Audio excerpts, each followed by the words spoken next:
Welcome everybody. This episode is going to be so much fun. We are going to take a deep dive into one of the most iconic songs in all of classic rock and certainly of the 60s. We're going to take a deep dive into Fortunate Son by Creedence Clearwater Revival. Good old CCR. This song's released in September 1969 on a single with Down on the Corner. It is from the November 1969 album Willie and the Poor Boys, and it peaked in December 1969, number 3 on the Billboard charts. Certain songs are just written into our cultural and musical DNA, and this is one of them. This song has been featured in so many movies and television shows. If you are a boomer, a Gen Xer, or possibly even millennial, this song is part of your musical DNA. It has been covered by so many people, by Bob Seger and the Silver Bullet Band. It's been covered by Foo Fighters. It's been covered by Circle Jerks, etc. It is an iconic song, and it is a masterclass on economic songwriting. This song has so much in it and uses so few materials. It really is an incredible songwriting study. We're going to take a deep dive into the intro and into the bridge, but we're really going to talk about the structure, the keys, the chords, the methods that he uses to put these together. Because this is an analysis video, I just cut a quick scratch track on the Roland electronic drums, which is what I'm pointing to down here, and I did a quick bass track on it just so it's a little more entertaining as I explain to you the intro. So let's get right on to the intro, which is the first thing we hear in the song.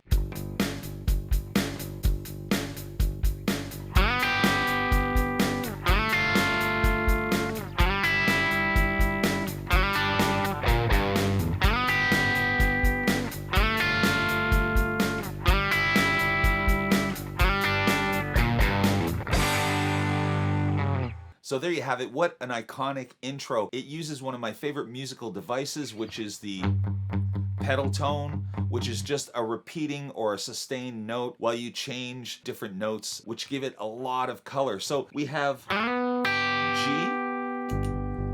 and then we go down 2 frets to F.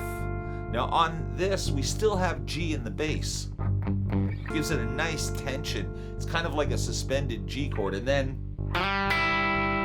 we have C, still with G in the bass, which is like a C chord with the 5th in the bass. And then back to G. So it couldn't be simpler. What a brilliant way to foreshadow what is coming in the first verse, which is the first 3 chords of the song, which is G, F, and C. Some folks are born made to wear the flag. Ooh, that red, white, and blue, yeah.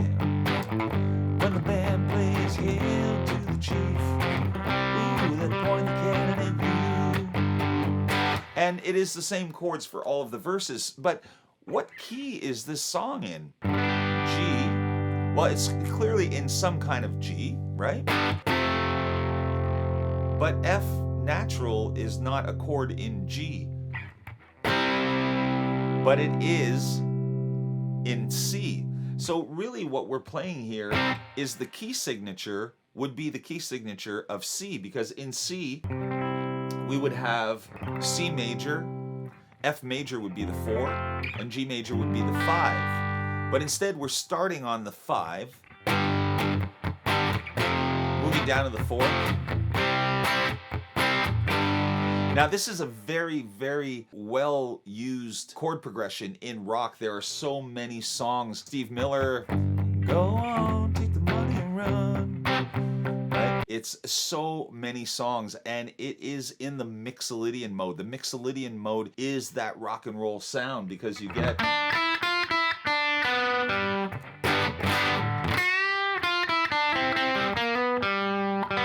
and the F and the C are all part of the key of C.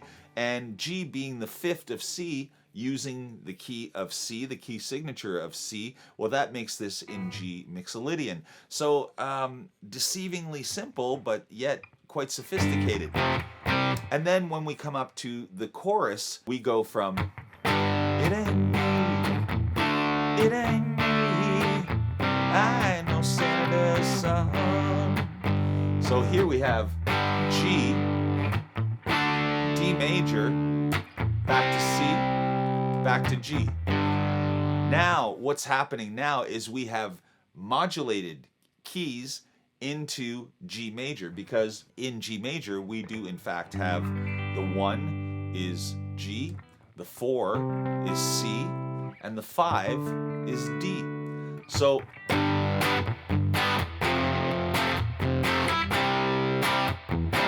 G mixolydian, G major. It ain't me, it ain't me.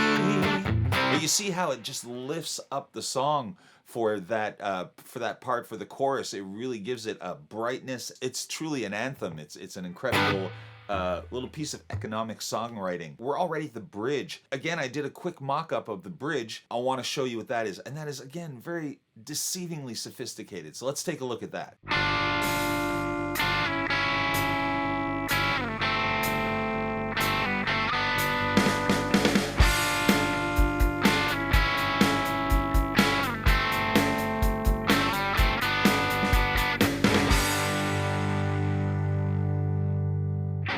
Okay, wow, like where to even start? So we're back with the pedal tone on the G.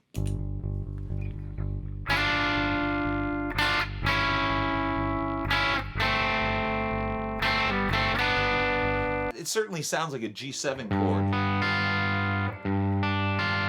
It's that,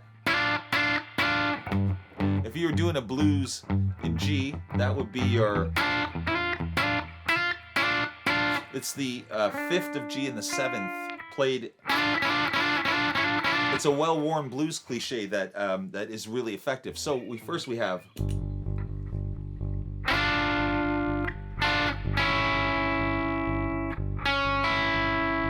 that's a tasty chord right there. And what is that if we look at it? So we've gone from D and F down to C sharp and E, but with G in the bass,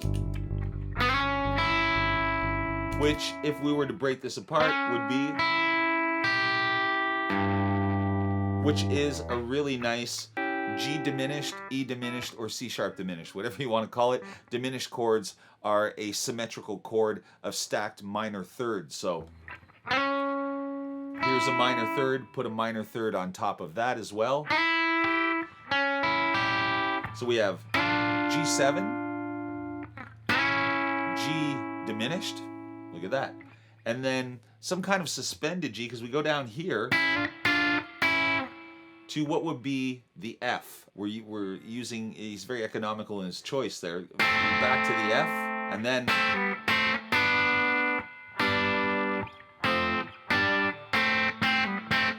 but it's all done, of course, with the pedal tone in G.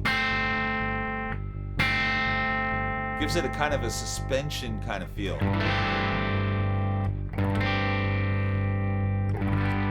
And then he relieves the tension with going back to.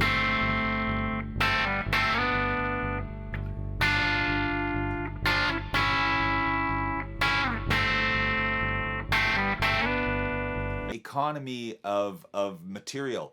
It's just really something special. So there you go. That is basically the gist of the song. We have a mixolydian verse over a major chorus.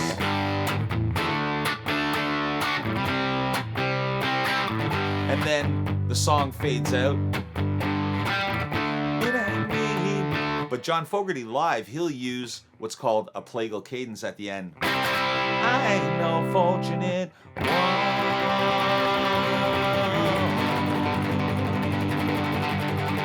Because on the original, it fades out. This is my analysis of Fortunate Son. Thank you for spending this time with me. My name is Dwayne Dixon, aka Double D, and this has been this episode of Double D's Rock School. So I'm going to see you on the next one, and if you haven't already, please subscribe, hit the notification button, and let me know what you think in the comments. I'll see you on the next one.